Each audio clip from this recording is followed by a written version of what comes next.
durbo golgolletti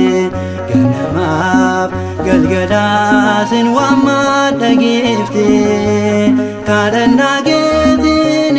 kan supheetu jabaa ilma keenaaf kadhu cubbuu hedduun qaba Maariyaam haadha koo durbo golgolletti ganamaaf galgalaasin waamma dhageefte kadhannaa keetiin kan supheetu jabaa ilma keenaaf kadhu cubbuu hedduun qaba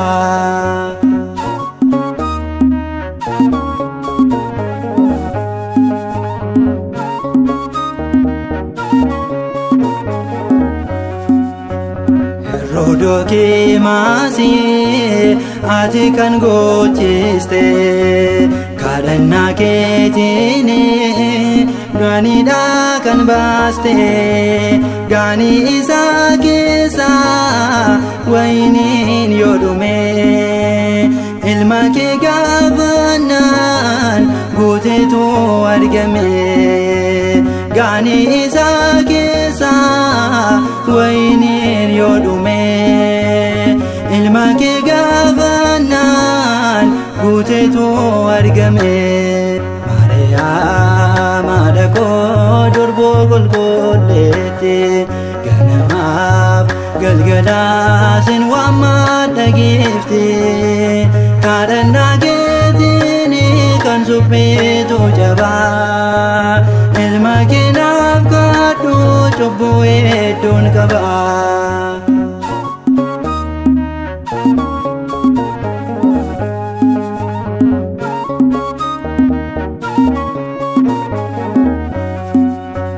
kadhannaa kee innoo yoomuu didee beeka ijoollee Addaamiif waan qabuuf akeeka durboo Maariyaami haadha bara bara si'in kan nuuf kenne ati waa daraara durboo Maariyaami haadha bara bara si'in kan nuuf kenne ati waa daraara Maariyaam haadha koo durbo golgolletti ganamaaf galgalaasin waamma dhageefte kadhannaa keetiin kan supheetu jabaa ilma keenaaf kadhu cubbuu hedduun qaba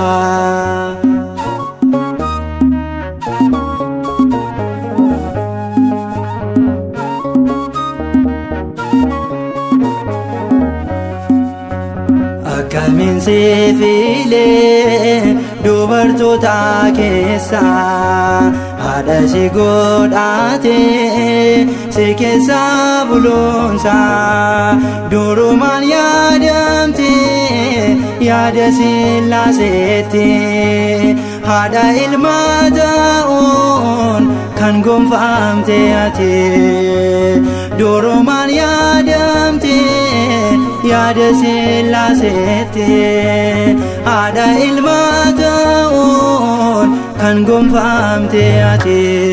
Maariyaam haadha koo durbo golgolletti ganamaaf galgalaasin waamma dhageefte kadhannaa keetiin kan supheetu jabaa ilma keenaaf kadhu cubbuu hedduun qaba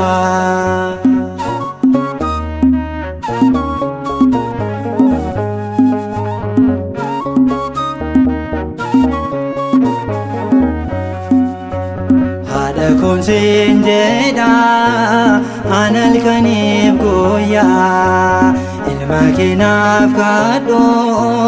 jechuun sitaniyyaa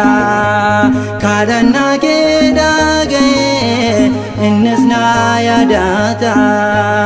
hirrina koo hundaas kadhaa kennaaf goota kadhannaa kee dhaga'e innis na yaadata hirrina koo hundaa kadhaa kennaaf goota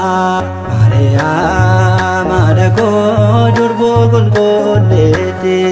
ganamaaf galgalaa sin waammadha giifte kadhannaa keetiin kan supheetu cabaa ilma keenaaf kadhu cubbuu hedduun qabaa Maariyaam haadha koo durboo qulqulleetti ganamaaf galgalaa sin waammadha giifte kadhannaa keetiin kan supheetu cabaa ilma keenaaf kadhu cubbuu hedduun qabaa